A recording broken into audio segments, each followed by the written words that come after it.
सभा का तबका एक तरफ चलता है और पार्टी का लोकसभा का तबका दूसरी तरफ चलता है। ऐसी डिवाइडेड पार्टी, ऐसी कंफ्यूज पार्टी न खुद का भला कर सकती है, न देश की समस्याओं के समाधान के लिए कुछ सोच सकती है। इससे बड़ा दुर्भाग्य क्या हो सकता है। कांग्रेस पार्टी राज्यसभा में भी है, कांग्रेस पार्टी के वरिष्ठ नेता राज्यसभा में बैठे हैं, लेकिन वो एक बहुत आनंद और उमंग के साथ वाद विवाद करते हैं, विस्तार से चर्चा करते हैं, अपनी बात रखते हैं। और यही कांग्रेस पार्टी का दूसरा तबका अब समय तय करेगा। माननीय अध्यक्ष जी, ईपीएफ पेंशन योजना, हमें मालूम है कभी ऐसे केसेस मेरे सामने आया जब 2014 के बाद में आया बेटा, किसी को पेंशन 7 रुपये मिल रही थी, किसी को 25 रुपये, किसी को 50 रुपये, किसी को 250 रुपये, ये देश में चलता था। मैंने कहा भैया इन लोगों को ऑटो रिक्शा में वो पेंशन लेने जाने का भी खर्चा उससे ज्यादा होता होगा। किसी ने मांग नहीं थी, किसी मजदूर संगठन ने मुझे आवेदन पत्र नहीं दिया था। माननीय अध्यक्ष जी, उसमें से बाहर ला करके मिनिमम 1000 रुपीज देने का निर्णय हमने किया था, किसी ने मांगा नहीं। मुझे किसी भी किसान संगठन ने इस देश के छोटे किसान को कुछ सम्मान पैसे मिले इसकी व्यवस्था किसी ने मांग नहीं की थी, लेकिन हमने प्रधानमंत्री सम्मान निधि योजना के तहत उनको हमने धन सामने से देना शुरू किया। माननीय अध्यक्ष जी, कोई भी आधुनिक समाज के लिए परिवर्तन बहुत आवश्यक होता है। हमने देखा है जिस प्रकार से उस कालखंड में विरोध होता था, लेकिन राजा राममोहन राय जी जैसे महापुरुष, ईश्वर चंद्र विद्यासागर जी जैसे महापुरुष, ज्योतिबा फुले जैसे महापुरुष, बाबा साहब आंबेडकर, कितने अनगिनत नाम हैं, उन्होंने समाज के सामने उल्टे प्रवाह में सामने होकर के समाज सुधार का बीड़ा उठाया था, व्यवस्थाएं बदलने के लिए बीड़ा उठाया। और कभी ने तो किसी ने जिम्मेवारियां लेनी होती है। ऐसी चीजों का शुरू में विरोध होता है, जब बात सत्य पहुंचता है तो लोग इसको स्वीकार भी कर लेते हैं। और हिंदुस्तान इतना बड़ा देश है, कोई भी निर्णय 100% सबको स्वीकार्य होगा संभव ही नहीं हो सकता है। ये देश विविधताओं से भरा हुआ है। किसी एक जगह पे वो बहुत लाभ करता होगा, किसी जगह पे कम लाभ करता होगा, किसी जगह पे शायद जो पहले के लाभ उसको वंचित करता होगा। लेकिन ऐसी तो कितने बड़े देश में व्यवस्था नहीं हो सकती है कि हम उसमें कोई, लेकिन एक लार्जर इंटरेस्ट, देश में निर्णय जो होते हैं लार्जर, सर्वजन हिताय सर्वजन सुखाय निर्णय होते हैं और उसको लेकर के हम काम करते हैं। माननीय अध्यक्ष जी, ये सोच के साथ मेरा विरोध है। जब ये कहा जाता है मांगा था क्या हम सामंतशाही हैं क्या कि देश की जनता याचक की तरह हमसे मांगे, उनको मांगने के लिए मजबूर करें? ये मांगने के लिए मजबूर करने वाली सोच लोकतंत्र की सोच नहीं हो सकती। माननीय सरकारें संवेदनशील होनी चाहिए। लोकतांत्रिक तरीके से जनता की भलाई के लिए सरकार ने जिम्मेवारियां लेकर के आगे आना चाहिए। और इसलिए इस देश की जनता ने आयुष्मान योजना नहीं मांगी थी, लेकिन हमें लगा कि गरीब की बीमारी में बचाना है तो आयुष्मान भारत योजना लेकर के जाना चाहिए। इस देश के गरीब ने बैंक अकाउंट के लिए कोई जुलूस नहीं निकाला था, कोई मेमोरेंडम नहीं भेजा था। हमने जनधन योजना की थी और हमने जनधन योजना से उसके खाते खोले थे। किसी ने भी स्वच्छ भारत की मांग किसने की थी, लेकिन देश ने के सामने स्वच्छ भारत लेकर के गए, मामला चल पड़ा।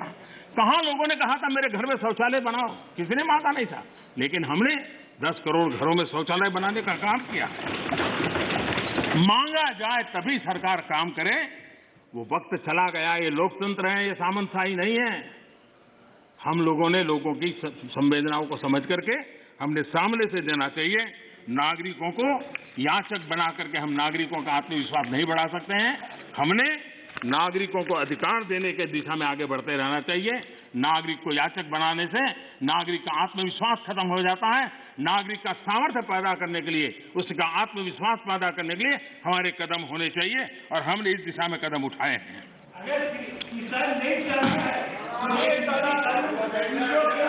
सरकार, एक मिनट दादा, अरे सुनो दादा, अरे दादा वही मैं कह रहा हूँ, दादा मैं वही कह रहा हूँ, जो नहीं चाहता है वो उसका उपयोग न करे, उसके बाद पुरानी व्यवस्था है।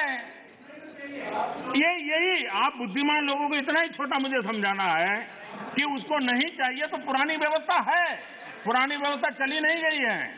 माननीय अध्यक्ष जी, एक बात हम जानते हैं, हम सब इस बातों से, जो ठहरा हुआ पानी होता है वो बीमारी पैदा करता है, बहता हुआ पानी है जो जीवन को भर देता है, उमंग से भर देता है। जो चलता है चलता रहे, चलने दो, अरे यार कोई आएगा तो करेगा, ऐसे थोड़ा चलता है। ये जिम्मेवारियां लेनी चाहिए, देश की आवश्यकता के अनुसार निर्णय करने चाहिए। स्टेटस को, देश को तबाह करने में ये भी एक मानसिकता ने बहुत बड़ा रोल किया है। दुनिया बदल रही है, कब तक हम स्टेटस को ऐसे ही करते रहेंगे तो मैं समझता हूं कि स्थितियां बदलने वाली नहीं है और इसलिए देश की युवा पीढ़ी ज्यादा इंतजार नहीं कर सकती है। लेकिन आज मैं घटना सुनाना चाहता हूं और जरूर उससे हमें ध्यान में आए कि स्टेटस को के कारण होता क्या है। ये करीब 40-50 साल पुरानी घटना का किस्सा है। मैंने कभी किसी से सुना था, इसलिए उसकी तारीख वारीख में इधर उधर हो सकता है, लेकिन जो मैंने सुना था, जो मेरी स्मृति में है वो मैं बता रहा हूं। 60 के दशक में तमिलनाडु में राज्य के कर्मचारियों के तनख्वाह बढ़ाने के लिए कमीशन बैठा था और राज्य के कर्मचारियों का वेतन बढ़े, इसके लिए उस कमीशन का काम था। उस कमेटी के चेयरमैन के पास एक लिफाफा आया, टॉप सीक्रेट लिखा हुआ था। उन्होंने देखा तो उसके अंदर एक अर्जी थी और उसने लिखा था कि मैं बहुत साल से सिस्टम में काम कर रहा हूं, ईमानदारी से काम कर रहा हूं, लेकिन मेरी तनख्वाह बढ़ नहीं रही है, मेरी तनख्वाह बढ़ाई जाए। ये उसने चिट्ठी लिखी थी। तो चेयरमैन ने जिसने चिट्ठी लिखी उसको लिखा, भाई तुम्हारा, तुम हो कौन, क्या है पद, क्या है वगैरह। तो उसने फिर जवाब लिखा दूसरा कि मैं सरकार में जो मुख्य सचिव का कार्यालय है वहां सीसीए के पद पर बैठा हूं, मेरे पास सीसीए के पद पर मैं काम कर रहा हूं। तो इनको कहा भाई ये सीसीए क्या होता है, कुछ पता तो है नहीं, ये सीसीए कौन होता है। तो उन्होंने दोबारा चिट्ठी लिखी, भाई हमारे तो पूरे उसमें सीसीए शब्द हमने कहीं देखा नहीं, पढ़ा नहीं, ये है क्या, हमें बताओ। तो उसने कहा साहब मैं बंधा हुआ हूं कि 1975 के बाद ही इसके विषय में मैं जिक्र कर सकता हूं, अभी नहीं कर सकता हूं। तो फिर चेयरमैन ने उनको लिखा कि फिर ऐसा करो भाई, 75 के बाद जो भी कमीशन बैठे वहां जाना, मेरा सर क्यों खा रहे हो। तो उसको लगा ये तो मामला बिगड़ गया, तो उसको लगा तो कहना ठीक है साहब मैं बता देता हूं मैं कौन हूं। तो उसने उनको चिट्ठी लिख के बताया कि साहब मैं जो हूं वो सीसीए के पद पर कई वर्षों से काम कर रहा हूं और मुख्य सचिव के कार्यभार। तो बोले सीसीए का मतलब होता है Churchill cigar assistant, Churchill cigar assistant, ये सीसीए का पद है जिस पर मैं काम करता हूं। है क्या। तो 1940 में जब चर्चिल ब्रिटेन के प्रधानमंत्री बने थे तो त्रिची सागर हमारे यहां से सिगार जाती थी उनके लिए, और इस सीसीए जो था उसका काम था वो सिगार उनको सही पहुंची कि नहीं पहुंची इसकी चिंता करना, और इसके लिए पद बनाया गया था। वो सिगार की सप्लाई होती थी। 1945 में वो चुनाव हार गए, लेकिन फिर भी वो पद बना रहा और सप्लाई भी जारी रही। देश आजाद हो गया। देश आजाद होने के बाद इसके बाद भी माननीय अध्यक्ष जी ये पद कंटिन्यू था। चर्चिल को सिगरेट पहुंचाने की जिम्मेवारी वाला एक पद मुख्य सचिव के कार्यालय में चल रहा था और उसने अपने लिए कुछ तनख्वाह मिले, कुछ प्रमोशन मिले, इसके लिए उसे चिट्ठी लिखी थी। अब देखिए, ऐसा स्टेटस को अगर हम बदलाव नहीं करेंगे, व्यवस्थाओं को देखेंगे नहीं, तो ये उससे बड़ा क्या उदाहरण हो सकता है। मैं जब मुख्यमंत्री बना तो एक रिपोर्ट आती थी कि आज कोई बलून नहीं आया और कोई पर्चे नहीं फेंके गए। ये सेकंड वर्ल्ड वॉर के समय शायद शुरू हुआ होगा, अभी भी वो चलता था। यानी ऐसी चीजें हमारी व्यवस्था में घुसी हुई हैं। हमें लगता है कि भाई हम रिबन काटेंगे, दिया जलाएंगे, फोटो निकल जाएगी, हमारा काम हो गया। देश ऐसे नहीं चलता है। हमने जिम्मेवारी के साथ देश में बदलाव के लिए हर प्रकार की कोशिश करनी चाहिए। गलतियां हो सकती है, लेकिन इरादा अगर नेक हो तो परिणाम अच्छे मिलते भी हैं। हो सकता है एक आध में हमें न मिले। आप देखिए, हमारे देश में एक समय था कि किसी को अपना सर्टिफिकेट सर्टिफाई कराना है तो कॉर्पोरेटर, काउंसिलर उसके घर के बाहर सुबह क्यू लग जाती थी, और जब तक वो थप्पा न मारे, और मजा है कि वो तो नहीं मारता था, एक लड़का बाहर बैठता था, वो सिक्का मार देता था और देते थे। अब चल रहा था। मैंने कहा इसकी क्या मतलब है, हम भरोसा करें देश के नागरिक पर। मैंने आकर के वो अटेस्ट करने वाली सारी प्रथा को खत्म कर दिया, देश के लोगों को लाभ हुआ। हमने बदलाव के लिए काम करना चाहिए, सुधारों के लिए काम करना चाहिए। अब हमारे यहाँ इंटरव्यू होते थे, मैं अभी भी हैरान हूं जी। एक व्यक्ति एक दरवाजे से अंदर आता है, 3 लोगों की पैनल बैठी है, उसका मुंह देखने, नाम भी पूरा पूछते नहीं, 30 सेकंड में निकल जाता है हजारों, और वो इंटरव्यू कॉल होता है और फिर ऑर्डर दिए जाते हैं। हमने कहा भाई क्या मतलब है, और उसका जो एजुकेशन क्वालिफिकेशन है उसके सारे इकट्ठा करो, मेरिट के आधार पर कंप्यूटर को पूछो, वो जवाब दे देगा। ये तीसरे और चौथे श्रेणी के लोगों के लिए इंटरव्यू का क्या जमाल बनाया हुआ है। और लोग कहते थे भाई सिफारिश के बिना नौकरी नहीं मिलेगा, हमने खत्म कर दिया। मैं समझता हूं कि देश में हम चीजों को बदलने से, असफलता के डर से अटक के रहना, ये कभी भी किसी का भला नहीं करता है। हमने बदलाव करने चाहिए और बदलाव करने का प्रयास हम करते हैं। माननीय अध्यक्ष जी, हमारे यहाँ खेती, हमारे यहाँ किसानी एक प्रकार से हमारी संस्कृति की मुख्य धारा का हिस्सा रही है। एक प्रकार से हमारी संस्कृति के प्रवाह के साथ हमारी किसानी जुड़ी हुई है। हमारे ऋषियों ने, मुनियों ने इस पर बहुत कुछ लिखा हुआ है, ग्रंथ अवेलेबल है हमारे यहाँ कृषि के संबंध में, बहुत सारे उत्तम अनुभव भी हैं। और हमारे यहाँ राजा भी खेतों में हल चलाते थे। जनक राजा की बात तो हम जानते हैं, कृष्ण भगवान के भाई बलराम की बात हम जानते हैं। कोई भी बड़ा परिवार होगा, हमारे यहाँ किसानी और खेती, ये हमारे देश में सिर्फ कल्टीवेशन ऑफ क्रॉप नहीं, हमारे यहाँ एग्रीकल्चर एक प्रकार का समाज जीवन के कल्चर का हिस्सा रहा हुआ है, और उसी हिस्सों को लेकर के हम करें। और ये हमारी संस्कृति है, हमारे पर्व हो, त्योहार हो, हमारे गीत हो, सब चीजें फसल बोने के समय के साथ या फसल काटने के साथ जुड़ी हुई रहती है। ये हमारी यहाँ परंपरा रही है। हमारे जितने लोकगीत हैं वो भी किसानी से जुड़े हुए होते हैं, फसल से जुड़े। हमारे त्योहार भी उसी से जुड़े हुए रहते हैं।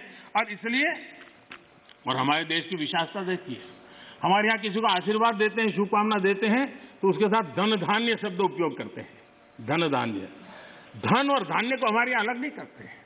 सिर्फ धान्य भी नहीं बोलता है कोई, सिर्फ धन भी नहीं होता, धन धान्य बोला जाता है। हमारे यहाँ धान्य का ये मूल्य, ये महत्व समाज जीवन का हिस्सा है।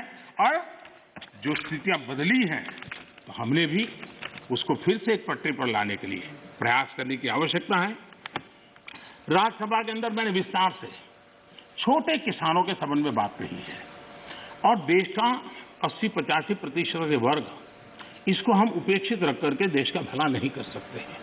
हमने उसके लिए कुछ सोचना ही होगा, और बड़ी नक्करता के साथ हमने सोचना होगा। और मैंने गिन करके बताया है कि छोटे किसानों की कैसी उपेक्षा हुई है, किसानों के नाम पे हुई है। उसमें एक बदलाव बहुत जरूरी है, और आपको भी, ये छोटा किसान जाग जाएगा तो जवाब आपको भी देना पड़ेगा, ये मैं पूरी तरह समझता हूं। हमारे यहाँ जैसे जैसे आबादी बढ़ रही है, जमीन का टुकड़ा छोटा होता जा रहा है, परिवार के अंदर जमीन जो है बढ़ जाती है। चौधरी चरण सिंह जी ने तो एक जगह पे ये कहा हुआ है कि हमारे यहाँ किसान इतना जमीन की मालिकी उसकी कम हो रही है कि वो स्थिति ऐसी आएगी कि वो अपने खेत में ही ट्रैक्टर को टर्न करना होगा तो नहीं कर पाएगा, इतना भी जमीन का टुकड़ा होगा। चौधरी चरण सिंह जी के शब्द है। तो ऐसी जब चिंता हमारे इन महापुरुषों ने हमारे सामने की है, तो हमें भी तो कुछ न कुछ व्यवस्थाएं करनी होगी। हमें इस आजादी के बाद हमारे देश में 28% खेतहर मजदूर थे, 28% लैंडलेस लेबरर थे। 10 साल पहले जो सेंसस हुआ उसमें ये जनसंख्या, खेतीहर संख्या 28 से 55% हो गई। अब ये किसी भी देश के लिए चिंता का विषय होना चाहिए कि 28 से हमारा खेतहर मजदूर 55% पर पहुंच गया है, और जमीन कम होने के कारण खेती से जो रिटर्न मिलना चाहिए वो नहीं मिलने के कारण उसके जीवन में ये मुसीबत आई है, और वो मजदूरी करने पर किसी और के खेत में जाकर के मजदूरी होने पर मजबूर हो गया है। और दुर्भाग्य है कि हमारे देश में खेती में निवेश जो होना चाहिए वो नहीं हो रहा है। सरकार उतना कर नहीं पा रही है, राज्य सरकारें भी नहीं कर पा रही है, और किसान खुद भी नहीं कर पा रहा है। जो कुछ भी उसको निकलता है बच्चों को पालने में और पेट भरने में उसका चला जाता है, और इसलिए निवेश की बहुत बड़ी आवश्यकता है। जब तक हम निवेश नहीं लाएंगे, जब तक हम हमारी खेती को आधुनिक नहीं करेंगे, हम जब तक छोटे से छोटे किसान की भलाई के लिए व्यवस्थाएं विकसित नहीं करेंगे, हम देश के एग्रीकल्चर सेक्टर को ताकतवर नहीं बना सकते हैं। और इसलिए हमारा किसान आत्मनिर्भर बने, उसको अपनी उपज बेचने की आजादी मिले, उस दिशा में हमने काम करने की आवश्यकता है। और हमारा किसान सिर्फ गेहूं और चावल वहां सीमित रहे उससे भी बात बनने वाली नहीं है। दुनिया में मार्केट क्या है, आज उसके रिसर्च हो रहे हैं। उस प्रकार की चीजों का उत्पादन करें और वो चीजें दुनिया के बाजार में बेचें। भारत की आवश्यकता है हम बाहर से चीजें न लाएं। मुझे याद है, मैं बहुत पहले जब यहाँ संगठन का काम करता था नॉर्थ पार्ट में, मुझे फारूक साहब के साथ भी काम करने का काफी मौका मिला है। तो मुझे हरियाणा का एक किसान अपने खेत में ले गया, उसने बड़ा आग्रह कहा, तो मैं चला गया। छोटी सी जगह थी उसकी, 1-1.5-2 बीघा से जमीन होगी, लेकिन बड़ा प्रगति। तो उसने वो मेरे पीछे पड़ा, आइए आइए। मैंने कहा है क्या बात?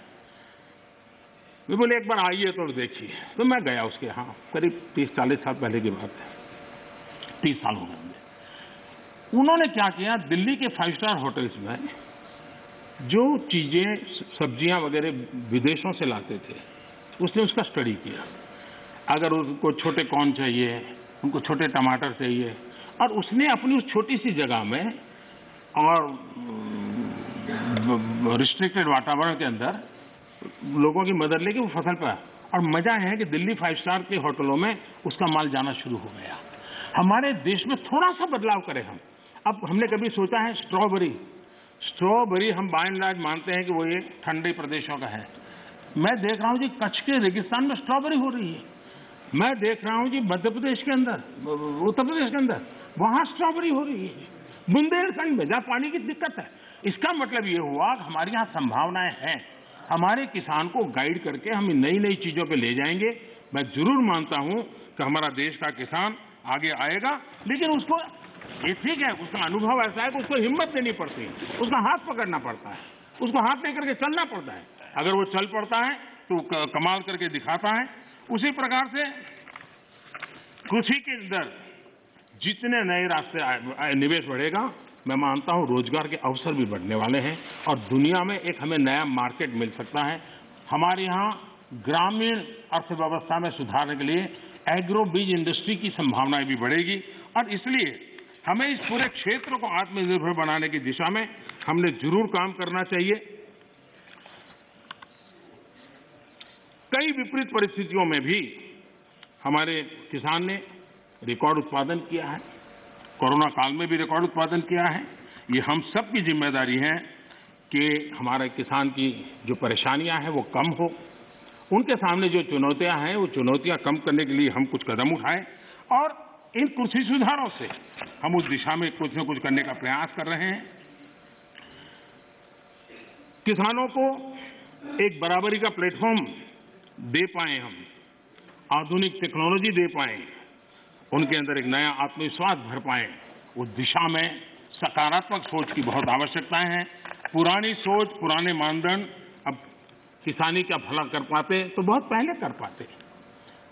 सेकंड ग्रीन रिवॉल्यूशन की हम बातें कर ली।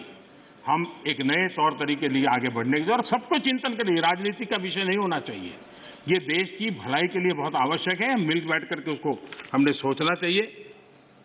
सभी दल चाहे सत्ता में हो या विपक्ष में, ये हम सबका दायित्व है और हमें 21वीं सदी में 18वीं शताब्दी की सोच से हमारे एग्रीकल्चर सेक्टर को हम उसकी चुनौतियों को पूरा नहीं कर सकते हैं, उसी को हमने बदलना होगा। कोई नहीं चाहता है कि हमारा किसान गरीबी के चक्कर में फंसा रहे, उसको जिंदगी जीने का हक न मिले। मैं मानता हूं कि उसको आश्रित रहना न पड़े, उसको पराधीन न रहना पड़े, सरकारी टुकड़ों पर पलने के लिए मजबूर न होना पड़े।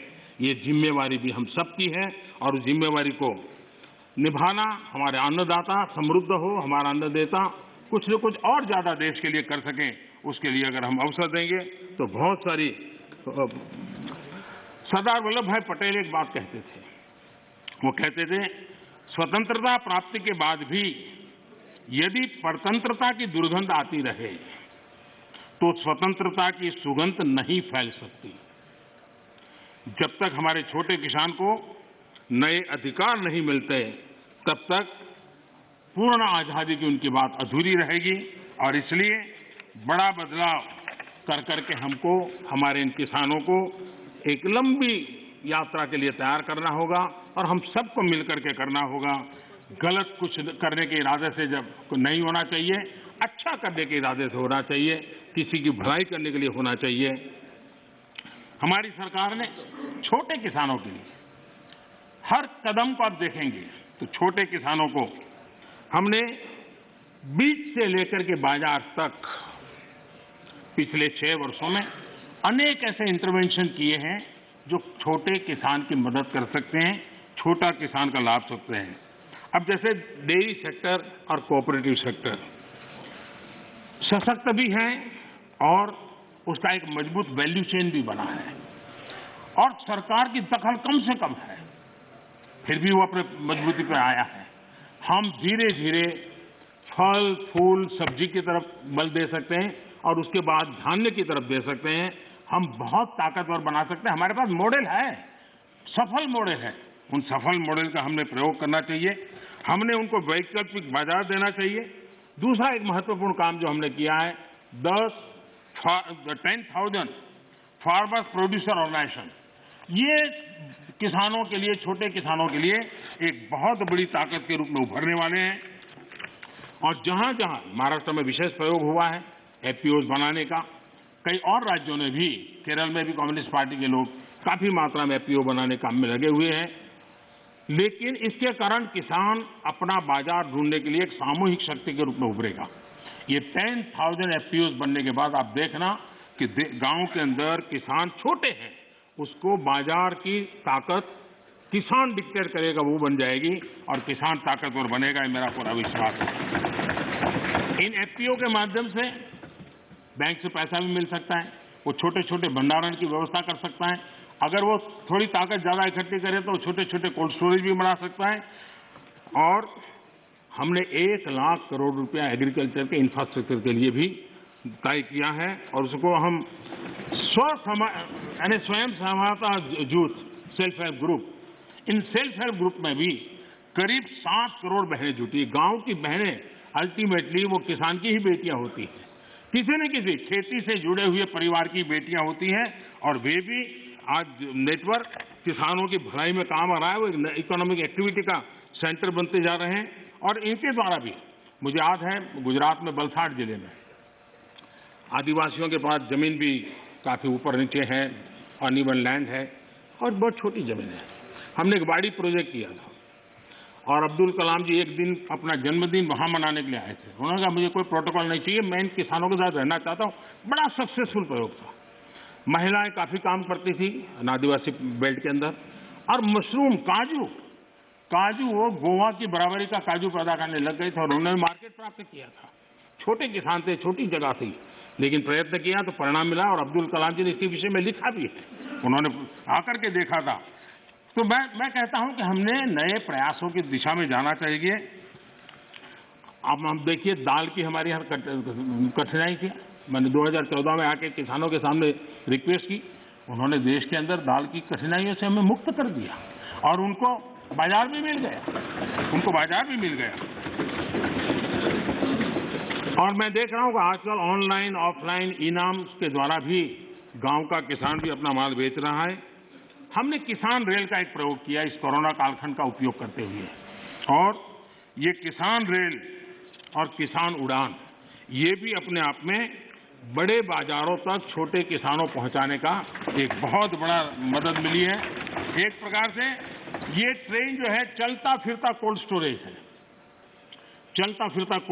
है, और मैं सदन के सदस्यों से जरूर कहना चाहूंगा कि ये किसान रेल कहने को तो सामान ढोने वाली व्यवस्था है, लेकिन उसने दूर सुदूर गांव के छोटे किसान को किसी और राज्य के दूसरे बाजार के साथ जोड़ दिया।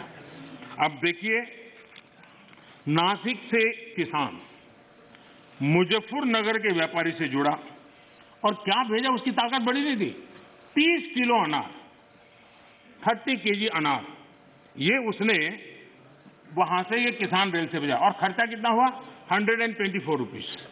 उसको बड़ा बाजार मिल गया। ये 30 किलो इतनी छोटी चीज है कि शायद कोई कुरियर वाला भी नहीं ले जाता, लेकिन ये व्यवस्था थी तो यहां का किसान वहां तक जाकर के अपना माल बेच पाया है। उसी प्रकार से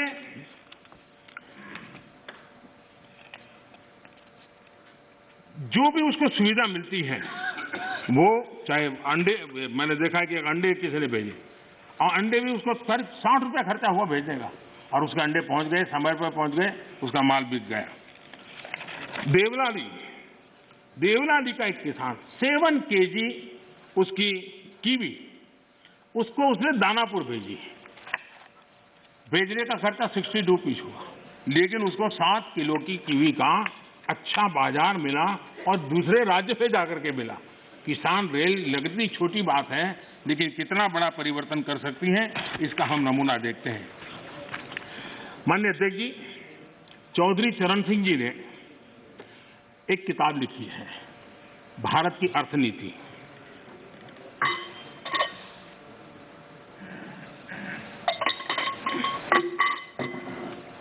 भारत की अर्थनीति की किताब में चौधरी साहब ने लिखा, सुझाव दिया है, सारे देश को खाद्यान्न के लिए एक ही क्षेत्र मान लिया जाए।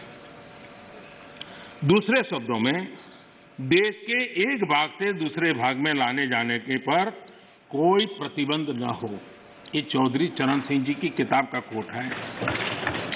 कृषि सुधारों, किसान रेल, मंडियों को इलेक्ट्रॉनिक प्लेटफॉर्म, ई-नाम, ये सारी चीजें हमारे देश के किसानों और से छोटे किसानों को एक बहुत बड़ा अवसर देने के प्रयास के भागरूप हो रहा है। माननीय अध्यक्ष जी, जो लोग इतनी बातें करते हैं, सरकार इतने सालों तक चलाई है, मैं नहीं मानता उनको किसानों की दिक्कत का पता नहीं था या उनको समझ नहीं थी। पता भी था, समझ भी थी, और उनको मैं उन्हीं की बात आज याद कराना चाहता हूं। ये मौजूद नहीं है, मैं जानता हूं, लेकिन देश के लिए समझना बहुत जरूरी है। मैं एक कोट पढ़ता हूं। The state took initiative to amend their state APMC Act in the year 2005 itself, providing for direct marketing, contract farming, setting up of a private market, consumer farmer markets, e-trading, and notified the rules in 2007 to implement the amended provision. In fact, 24 private markets have already come up in the state. ये किसने कहा था? ये APMC act बदल लिया है। इस बात को कौन गर्व से कह रहा था?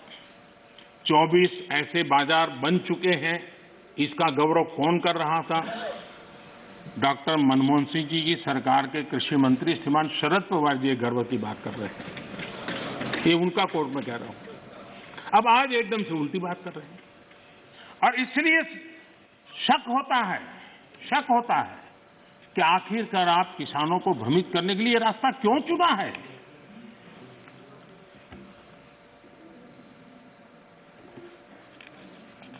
देश की मंडियां चल रहे हैं, सिंडिकेट और कीमतों को प्रभावित करने वाले नेक्सस में के बारे में जब उनको पूछा गया, उनको एक सवाल पूछा था कि ये नेक्सस है मंडियों वालों वगैरह का, तो क्या कहना है। तो शरद पवार का एक दूसरा जवाब है, वो भी बड़ा इंटरेस्टिंग है। उन्होंने कहा था, किसानों के बचाव के लिए ही तो एपीएमसी रिफॉर्म को प्रमोट किया जा रहा है, ताकि किसानों को एपीएमसी मंडियों का विकल्प मिले। जब ज्यादा व्यापारी रजिस्टर होंगे तब स्पर्धा बढ़ेगी और मंडी में सांठगांठ इससे खत्म होगी। ये बात उन्होंने कही है और इसलिए मैं समझता हूं कि इन बातों को हमने समझना होगा।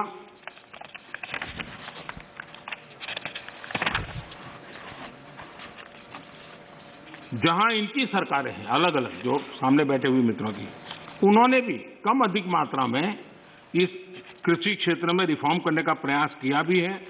और हम तो वो हैं जिन्होंने 1500 कानून खत्म किए थे।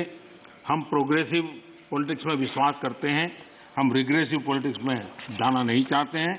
और इसलिए, और भोजपुरी में तो एक कहावत है, कुछ लोग ऐसे हैं, भोजपुरी में कहावत है, ना खेलब ना खेल देव, खेल में बिगाड़ब। न खेलूंगा न खेलने दूंगा, मैं खेल को बिगाड़ के रखूंगा।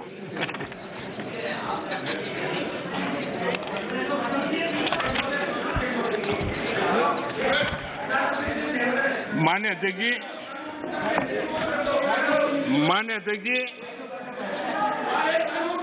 देश का सामर्थ्य बढ़ाने में सभी का सामूहिक योगदान, कश्मीर से कन्याकुमारी तक, कच्छ से लेकर कामाख्या तक, जब हर भारतीय का पसीना लगता है तब जाकर के देश आगे बढ़ता है।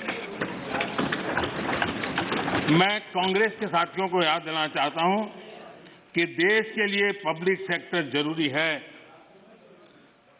तो प्राइवेट सेक्टर का भी भागीदारी उतनी ही आवश्यक है। सरकार ने मोबाइल मैन्युफैक्चरिंग को प्रोत्साहित किया, प्राइवेट पार्टियां आई, मैन्युफैक्चरर्स आए। आज गरीब से गरीब परिवार तक स्मार्टफोन पहुंच रहा है।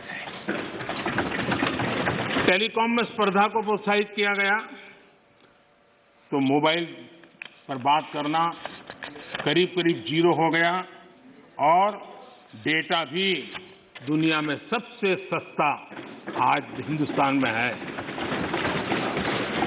यहां तक कि हमारी फार्मा इंडस्ट्री, हमारे वैक्सीन निर्माता, क्या ये सारे सरकारी हैं क्या? आज मानवता के काम अगर भारत आ रहा है तो हमारे इस प्राइवेट सेक्टर का भी बहुत बड़ा रोल है, प्राइवेट एंटरप्राइज का रोल है। और हमें हमारे देश के नौजवानों पर भरोसा होना चाहिए, हमारे देश के नौजवानों पर भरोसा रखना चाहिए। इस प्रकार से कोसते रहेंगे, उनको नीचा दिखाते रहेंगे और हम किसी भी प्राइवेट एक्टिविटी को नकार देंगे। कोई जमाना होगा जब कुछ सरकार करेगी, उस जमाने में जरूर होगा, किया होगा। आज दुनिया बदल चुकी है, समाज की अपनी ताकत है, देश के अंदर ताकत है। हर एक किसी को अवसर मिलना चाहिए और उनको इस प्रकार से बेईमान घोषित करना, उनके लिए गंदी भाषा का प्रयोग करना, ये कल्चर किसी जमाने में वोट पाने के लिए काम आया होगा, आज वो आने वाला नहीं है। कृपा करके हम, और मैंने लाल किले पर से बोला, वेल्थ क्रिएटर भी देश को जरूरी होते हैं, तभी तो वेल्थ बांटेंगे। गरीब तक वेल्थ बांटेंगे कहां से, रोजगार देंगे कैसे? और सब कुछ बाबू ही करेंगे। आईएएस बन गया मतलब वो फर्टिलाइजर का कारखाना भी चलाएगा, आईएएस हो गया तो वो केमिकल का कारखाना भी चलाएगा, आईएएस हो गया वो हवाई जहाज भी चलाएगा। ये कौन सी बड़ी ताकत बना के रख दी है हमने? बाबुओं के हाथ में देश दे करके हम क्या करने वाले हैं? हमारे बाबू भी तो देश के हैं, तो देश का नौजवान भी तो देश का है। हम हमारे देश के नौजवानों को जितना ज्यादा अवसर देंगे, मुझे लगता है उसको उतना ही लाभ होने वाला है। माननीय अध्यक्ष जी, जब तथ्यों के आधार पर बात टिकती नहीं है तो ऐसा होता है जो अभी देखा। आशंकाओं को हवा दी जाती है, ये हो जाएगा, वो हो जाएगा, और माहौल ये आंदोलनजीवी पैदा करते हैं। माननीय अध्यक्ष जी, किसान आंदोलन की पवित्रता, और मैं बहुत जिम्मेवारी के शब्द प्रयोग करता हूं, मैं किसान आंदोलन को पवित्र मानता हूं, और भारत के लोकतंत्र में आंदोलन का महात्म्य है और रहने वाला है और जरूरी भी है। लेकिन जब आंदोलनजीवी पवित्र आंदोलन को अपने लाभ के लिए बर्बाद करने के लिए निकलते हैं, तब क्या होता है? कोई मुझे बताए, 3 किसान कानून की बात हो और दंगाबाज लोग जो जेल में हैं, जो संप्रदायवादी लोग जो जेल में हैं, जो आतंकवादी लोग जेल में हैं, जो नक्सलवादी जेल में हैं, उनकी फोटो लेकर के उनकी मुक्ति की मांग करना, ये किसानों के आंदोलन को अपवित्र करने का प्रयास है कि नहीं? माननीय अध्यक्ष जी, इस देश में टोल प्लाजा, सभी सरकारों ने स्वीकार की हुई व्यवस्था है। टोल प्लाजा इस देश में सभी सरकारों ने की हुई व्यवस्था है, और उस टोल प्लाजा को तोड़ना, उस टोल प्लाजा को कब्जा करना, उस टोल प्लाजा को न चलने देना, ये जो तरीके चले हैं, वो तरीके क्या पवित्र आंदोलन को कलंकित करने का प्रयास है कि नहीं? जब पंजाब की धरती पर सैकड़ों की तादाद के अंदर, पंजाब की धरती पर सैकड़ों की तादाद के अंदर जब टेलीकॉम के टावर तोड़ दिए जाएं, क्या वो किसान की मांग से सुसंगत है? क्या किसान के पवित्र आंदोलन को बर्बाद करने का काम आंदोलनकारी ने नहीं, आंदोलनजीवियों ने किया हुआ है। और इसलिए देश को आंदोलनकारी और आंदोलनजीवियों के बीच फर्क करना बहुत जरूरी है, और देश को इन आंदोलनजीवियों से बचाना वो भी उतना ही जरूरी है। अफवाहें फैलाना, झूठ फैलाना, गुमराह करना और देश को दबोच करके रख देना, देश बहुत बड़ा है, देश के सामान्य मानवी की आशा आकांक्षाएं बहुत है, और उनको लेकर के हमने आगे बढ़ना है, और उस दिशा में हम प्रयास कर रहे हैं। देश में एक बहुत बड़ा वर्ग है,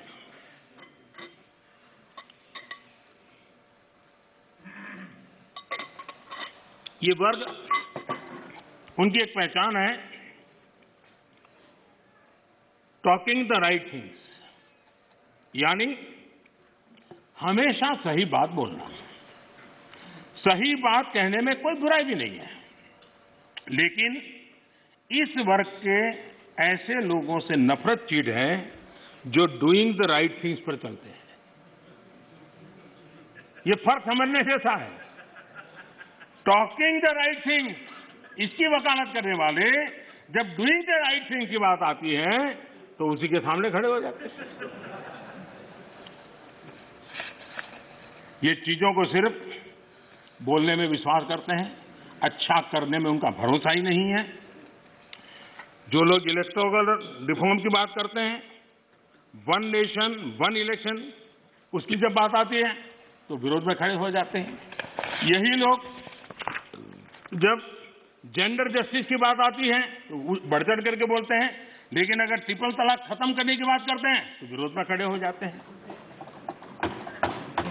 ये एनवायरमेंट की बात करते हैं, लेकिन हाइड्रो पावर या न्यूक्लियर पावर, उसके सामने जाकर के झंडे लेकर के खड़े हो जाते, होना नहीं चाहिए, इसके लिए आंदोलन चलाते हैं। तमिलनाडु तो उसका भुक्तभोगी है। उसी प्रकार से जो दिल्ली में पॉल्यूशन को लेकर के कोर्ट में जाकर के रीट करते हैं, अपील करते हैं, पीआई करते हैं, दिल्ली के लोग, वही लोग पराली जलाने वालों के समर्थन में जाके खड़े हो जाते। तब समझ नहीं आता है कि किस प्रकार से इस देश को गुमराह करने का इन लोगों का प्रयास है, और उसको देश ने समझने की जरूरत है। मैं देख रहा हूं इस 6 साल में विपक्ष के मुद्दे कितने बदल गए हैं। हम भी कभी विपक्ष में थे, लेकिन हम जब भी विपक्ष में थे तो आपने देखा होगा देश के विकास के मुद्दों को लेकर के, भ्रष्टाचार के मुद्दों को लेकर के हम शासन में बैठे हुए लोगों को घेरते थे, हम आवाज उठाते थे, हम प्रयास करते थे। मैं हैरान हूं, आजकल विकास के मुद्दे की चर्चा ही नहीं करते। मैं इंतजार करता हूं कि ऐसे मुद्दे उठाएं ताकि हमको कुछ कहने का मौका मिले कि भाई हम क्या कर रहे हैं, लेकिन वो हमारे मौका ही नहीं थे, क्योंकि इनके पास इन मुद्दों पर बोलने के लिए कुछ रहा नहीं है। और इसलिए न वो कितनी सड़कें बनी पूछते हैं, न कितने पुल बने पूछते हैं, न बॉर्डर मैनेजमेंट में क्या हुआ है, कितनी पटरियां बिछी, इन सारे विषयों पर उनको चर्चा करने में इंटरेस्ट नहीं है। माननीय अध्यक्ष जी, 21वीं सदी में इंफ्रास्ट्रक्चर का बहुत बड़ा महत्व है और भारत को आगे जाना है तो इंफ्रास्ट्रक्चर पर बल देने की बहुत जरूरत है। और आत्मनिर्भर भारत के रोड मैप के लिए इंफ्रास्ट्रक्चर पर बल देना इस समय की मांग है और हम सबको इसको स्वीकार करना होगा। इंफ्रास्ट्रक्चर मजबूत होगा तभी देश की गति भी तेज होने वाली है, उसकी दिशाएं भी व्यापक होने वाली हैं और इसलिए हमने प्रयास करना चाहिए। और इंफ्रास्ट्रक्चर का मतलब है गरीब के लिए, मध्यम वर्ग के लिए अनेक नई संभावनाओं को इंफ्रास्ट्रक्चर जन्म देता है, नए अवसरों को जन्म देता है, रोजगार के लिए नए अवसर लेकर के आता है, इकोनॉमी को मल्टीप्लायर इफेक्ट करने की उसकी ताकत रहती है और इसलिए हमने इस बात को बल देने की जरूरत है। इंफ्रास्ट्रक्चर का मतलब वोट बैंक के अवसर नहीं होता है, कागज पे घोषित कर देना कि ये रोड बनेगा, एक चुनाव जीत लो, दूसरी बार वहां जाके सफेद पट्टी कर लो, दूसरा चुनाव जीत लो, तीसरी बार जाकर वहां थोड़ी मिट्टी डाल दो। तो ये इस काम के लिए नहीं है, ये सचमुच में जीवन बदलने के लिए और सब व्यवस्थाओं को बदलने के लिए इंफ्रास्ट्रक्चर को हमने बल देने की आवश्यकता है। 110 लाख करोड़ रुपए की योजना के साथ हमने बजट में अभूतपूर्व खर्च के साथ आगे बढ़ने की दिशा में हम चल रहे हैं। देश के 27 शहरों में मेट्रो ट्रेन, 6 लाख से ज्यादा गांवों में तेज इंटरनेट, बिजली के क्षेत्र में हम वन नेशन वन ग्रिड इस कंसेप्ट को साकार करने में सफल हुए हैं। सोलर पावर सहित रिन्यूएबल एनर्जी के मामले में आज दुनिया के 5 टॉप देशों के अंदर भारत ने अपनी जगह बना ली है।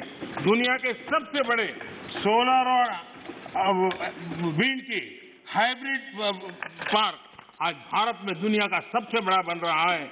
विकास में हम एक नई तेजी देख रहे हैं, नए पैमानों पर जा रहे हैं। हमने देखा है कि जहां जहां असमानता है, खास करके पूर्वी भारत, अगर देश के पूर्वी भारत का विकास हम उस स्थिति पे लाना होगा ताकि पश्चिम भारत की जो आर्थिक व्यवस्था है उसकी बराबरी तुरंत करे तो मिलकर के देश के अंदर प्रगति की संभावना बढ़ेगी। और इसलिए हमने पूर्वी भारत के विकास पर एक विशेष बल दिया है, चाहे गैस पाइपलाइन बिछाने की बात हो, चाहे रोड बनाने की बात हो, चाहे एयरपोर्ट बनाने की बात हो, चाहे रेल बिछाने की बात हो, चाहे इंटरनेट कनेक्टिविटी, और इतना ही नहीं, वाटरवे के द्वारा नॉर्थ ईस्ट के राज्यों को जोड़ने का एक बहुत बड़ा भगीरथ प्रयास चल रहा है। और मुझे लगता है कि हमारा ये फोकस है कि देश को एक संतुलित विकास की तरफ ले जाना चाहिए। देश के हर क्षेत्र को, एक भी क्षेत्र पीछे न रह जाए, उस प्रकार से विकास की अवधारणा को लेकर के आगे चलने का हमने काम किया है। और इसलिए ईस्टर्न इंडिया पर हम मिशन मोड में काम कर रहे हैं। दर्जनों जिलों में CNG, PNG, city gas distribution, ये जाल हम बिछाने में सफल हुए। गैस पाइपलाइन पहुंचने के कारण फर्टिलाइजर के उत्पादन में भी तेजी आई है और फर्टिलाइजर के जो कारखाने बंद पड़े थे उनको दोबारा खोलने की संभावना पैदा हुई है, क्योंकि हमने गैस इंफ्रास्ट्रक्चर के ऊपर बल दिया, हमने उस पाइपलाइन की ओर बल दिया। माननीय अध्यक्ष जी, कई वर्षों से हम सुनते आए हैं डेडिकेटेड फ्रेट कॉरिडोर, लेकिन एक डेडिकेटेड फ्रेट कॉरिडोर का क्या हाल था? जब उनको सेवा करने का मौका मिला था, सिर्फ 1 किलोमीटर काम हुआ था। आज करीब 600 किलोमीटर, 6 साल के अंदर 600 किलोमीटर काम, और एक्चुअली डेडिकेटेड फ्रेट कॉरिडोर पर काम, यानी ट्रेन चलना शुरू हो गया, माल ढोने का काम शुरू हो गया और वो सेक्शन काम कर रहा है।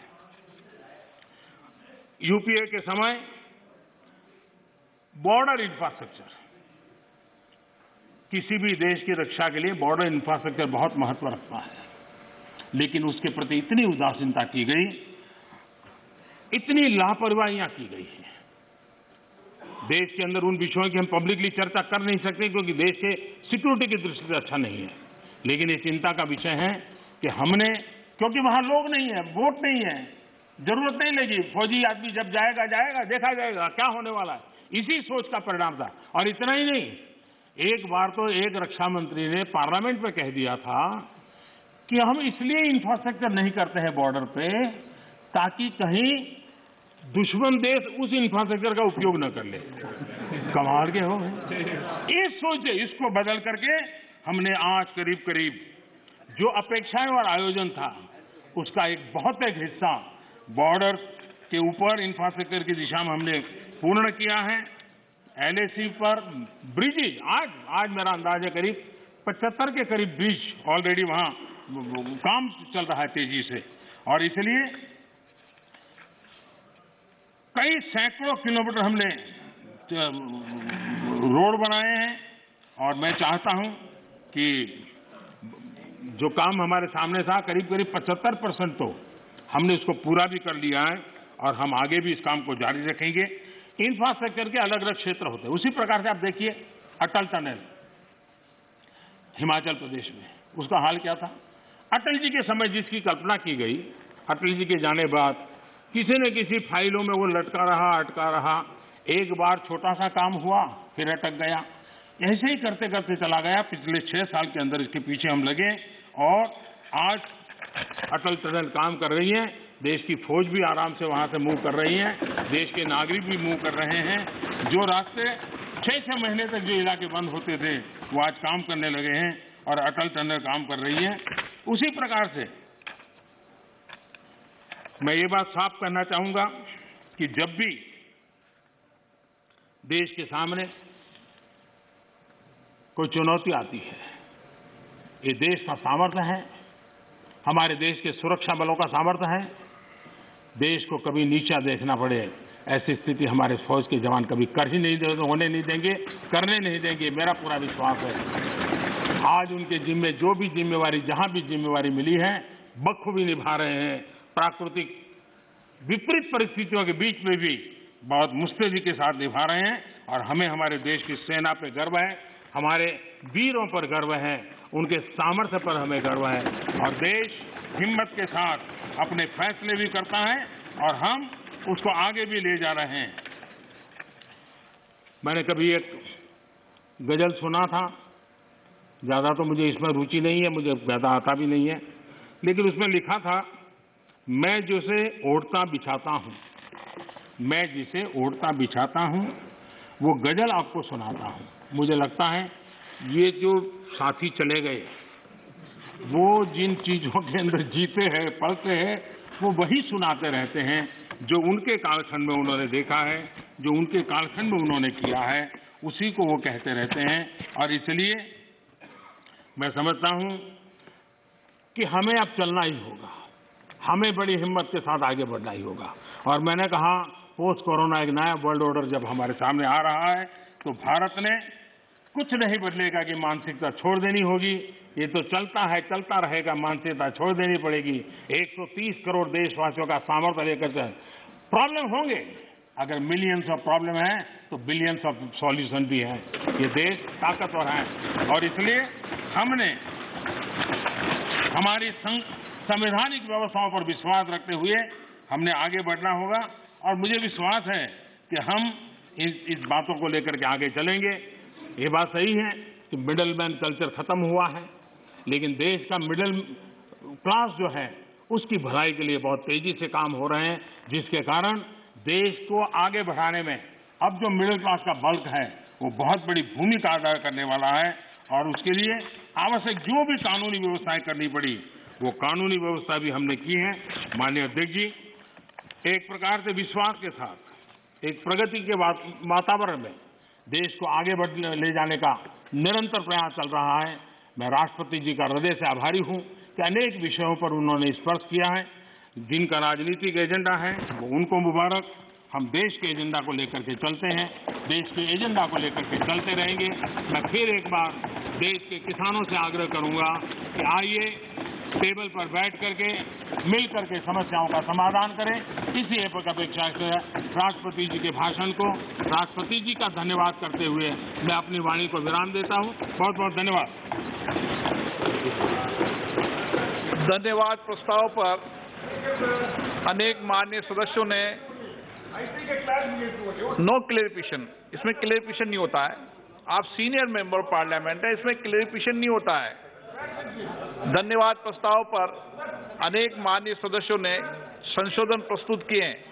मैं सभी संसदों को एक साथ सभा के मतदान के लिए रखता हूं। प्रश्न ये है कि धन्यवाद प्रस्ताव पर प्रस्तुत किए गए सभी संशोधनों को स्वीकृत किया जाए। जो सदस्य पक्ष में हाँ कहें, जो सदस्य विरोध में ना कहें। मेरे विचार में निर्णय ना वालों के पक्ष में हुआ, निर्णय ना वालों के पक्ष में हुआ, सभी संशोधन अस्वीकृत हुए। अब मैं धन्यवाद प्रस्ताव को सभा के लिए मतदान के लिए रखता हूं। प्रश्न ये कि राष्ट्रपति की सेवा में निम्नलिखित शब्दों में एक समावेदन प्रस्तुत किया जाए कि इस सत्र में समवेत लोकसभा के सदस्य राष्ट्रपति के उस अभिभाषण के लिए जो उन्होंने 29 जनवरी 2021 को एक साथ समवेत संसद की दोनों सभाओं के समक्ष देने की कृपा किए, उनके अत्यंत आभारी हैं। सदस्य धन्यवाद प्रस्ताव के पक्ष में हाँ कहें, जो विरोध में ना कहें। मेरे विचार में निर्णय हाँ वालों के पक्ष में हुआ, निर्णय हाँ वालों के पक्ष में हुआ, प्रस्ताव स्वीकृत हुआ। मान्य सदस्यगण,